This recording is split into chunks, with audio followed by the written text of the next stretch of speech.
Hello, my name is Tony. I saw The Last Valley and The Mercenaries as half of separate double features, but never on the same double bill together. My reasoning for pairing them up here is simply that they were requested in the same breath by Chris Hamblet, and I thought, why not? I often think why not about things, and frequently there's a bloody good obvious reason why not. But in this instance, if there is, I'm unaware of it, and that's always good enough for me. And they both feature mercenaries, so yeah, link. Fuck, I'm so shallow. Author, screenwriter and director James Clavell penned the classic Japanese prisoner of war novel King Rat, which in turn was made into a successful film with George Segal and James Fox. Clavell was able to inject a high degree of authenticity into this work because he had been an actual POW under the Japanese in the infamous Changi prison in Singapore. In an interview in the 80s, he revealed that he believed that if the atomic bombs had not been dropped on Hiroshima and Nagasaki, he and his fellow inmates would have all died there.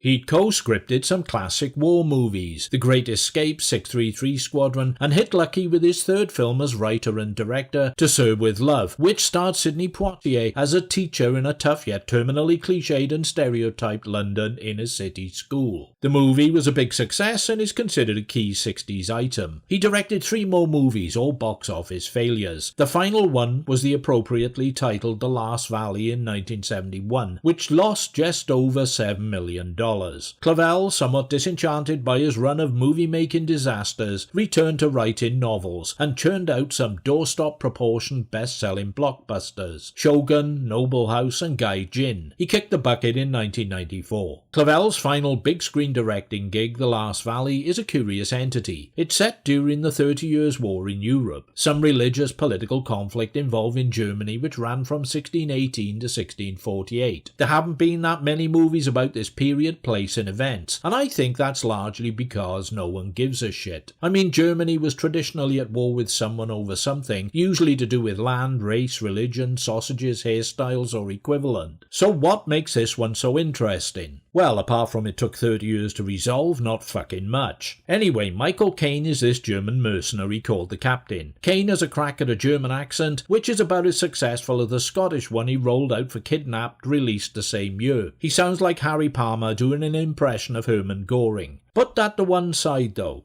The captain and his militia will fight for whoever pays them. They roam south-central Germany, looting, raping and pillaging on their days off from warmongering. People gotta have hobbies, right?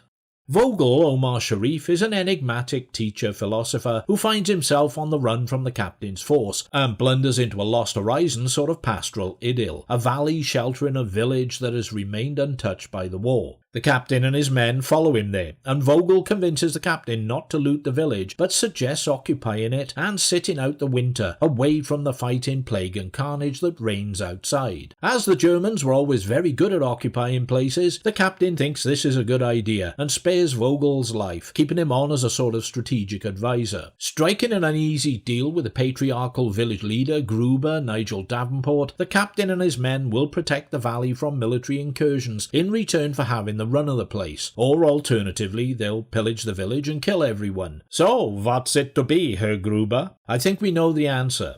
The captain's men are a diverse and piratical bunch of cutthroats comprised of Protestants, Catholics and atheists. The Protestants being offended by the village Catholic church and priest Father Sebastian, an evil fanatic played by Per Oscarson. The Catholics being offended by the Protestants being offended, and the atheist just being generally offensive to everyone. Add to this the captain taking Gruber's woman, Erica Florinda Balkan, for his own, and his men being granted the use of some other village chicks, fights with an invading force, and internal machinations, subterfuge and treachery, and what you've got is a film which packs in a lot of big themes and has a lot to say about religion, political corruption, war, monarchy, persecution, love, life, death, bigotry and intolerance, yet struggles under the weight of supporting them all and has no real definitive focus. But maybe to get the best out of it, don't give all that weighty junk too much thought and consider some of what really works.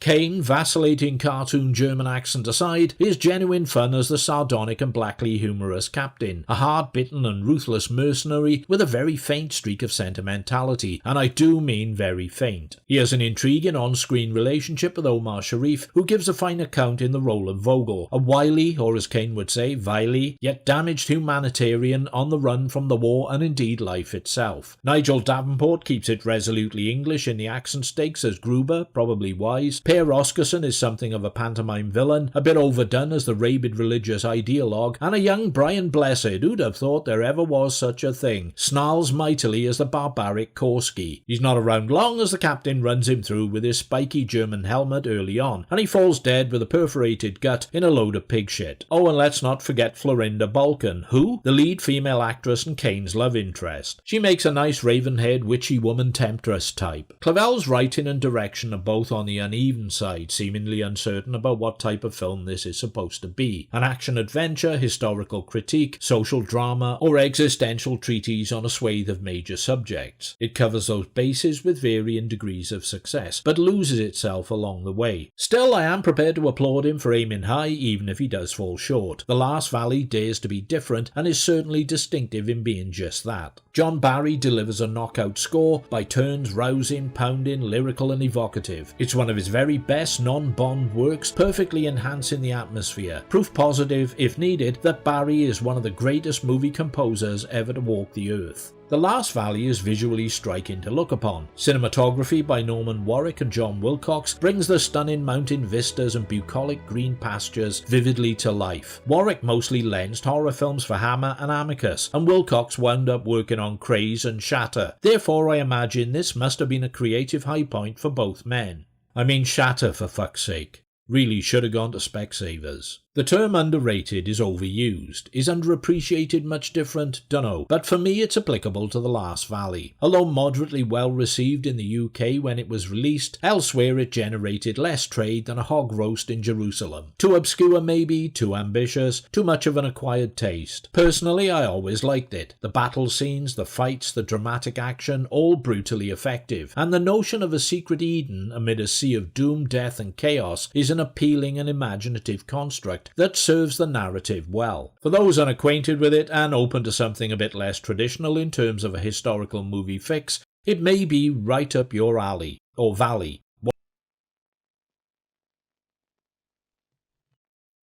The Dark of the Sun was novelist Wilbur Smith's second book. I believe he published a total of 46 action-adventure bestsellers in his career. He died last year. Made into a film in 1968, it was released in the UK as The Mercenaries, and that's the title it was trading under when I saw it around 1972 as part of a double feature with The Dirty Dozen. A great night out that was. Reading the novel later, Smith's original title is more striking, more poetic and distinctive, but I'm going to address it as The Mercenaries in this review because that's what I originally knew it as. By 72, it wasn't the controversially violent pariah some critics had labelled it. Things had moved on. Peckinpah had released The Wild Bunch, Dirty Harry had burned onto the screen, so there seemed a bit less voltage to shock the senses in The Mercenaries. However, it's an all-time favourite of mine and it delivers a fair old punch, which it retains vestiges of even today. The setting is the Congo in the early 60s during the Simba Rebellion. Captain Bruce Curry, Rod Taylor and brother-in-arms Sergeant Rufo, Jim Brown, are mercenaries employed by the Congolese president and a diamond mining company. Their mission is to take a train of soldiers through hostile rebel territory to rescue the populace of a remote diamond mining town and retrieve $50 million worth of diamonds. Just hazard a guess as to which one is their primary concern here. Bad omens abound when they find themselves reliant on Captain Henline, Peter Carston, and his government troops. Henline is a Nazi relic of the Second World War, who wears his swastika with pride.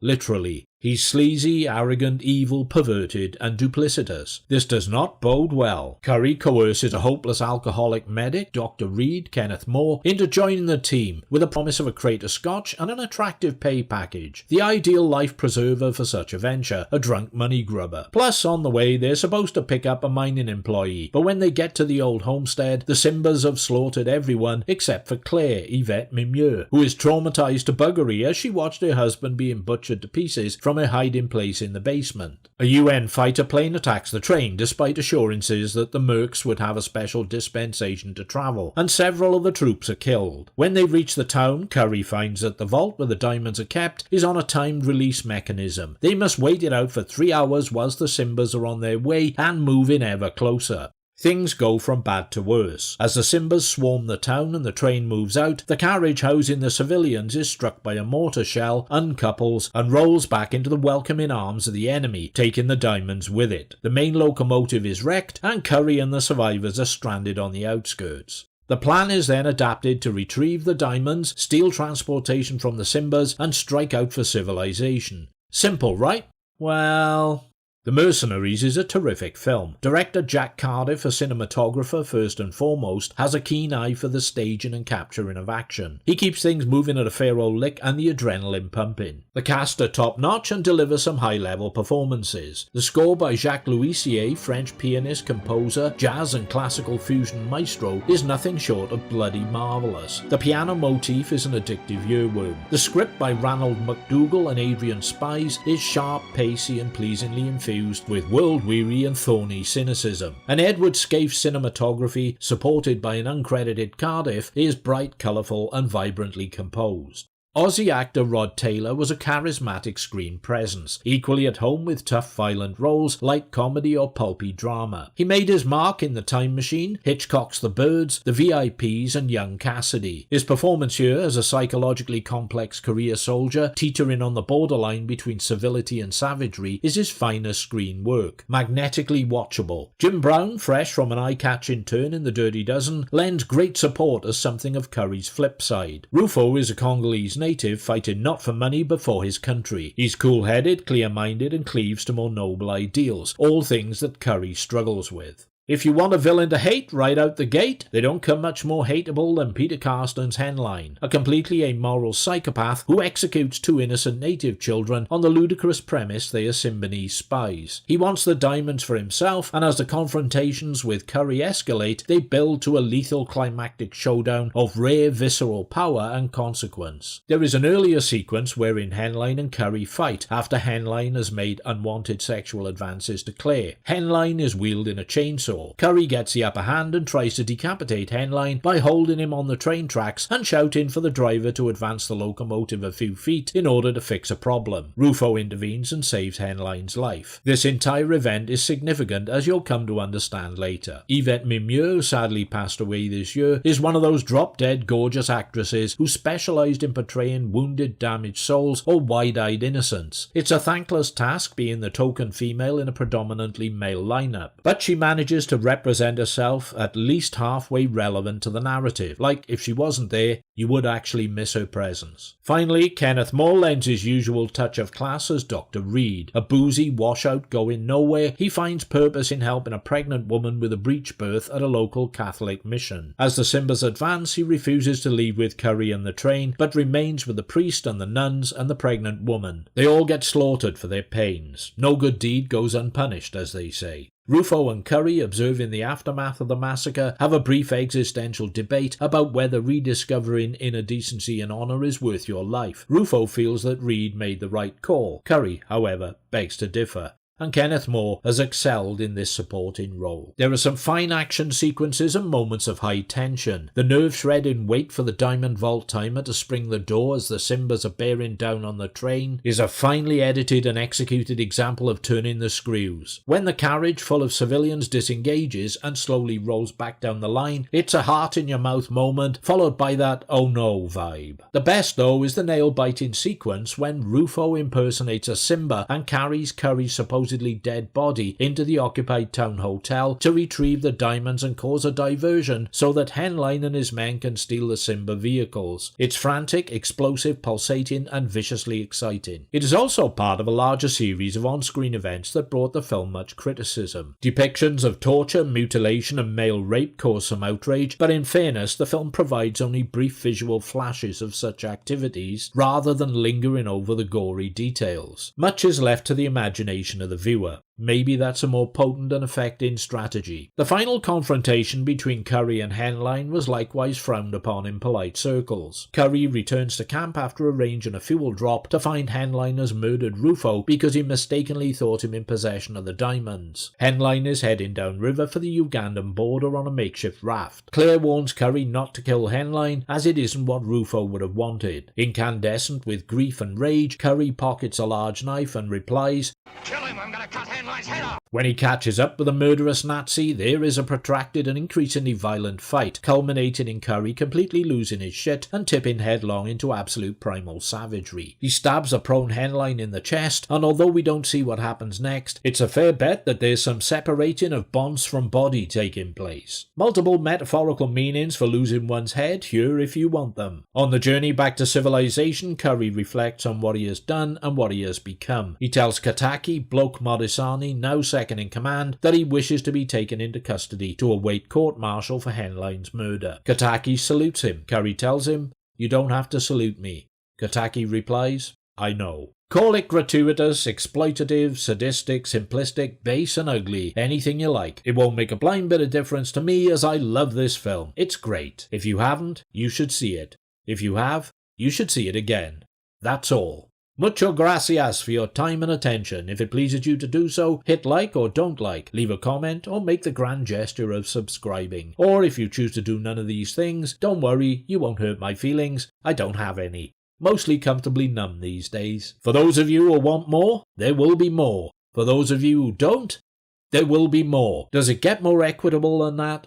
I don't think so. Soon, pilgrims.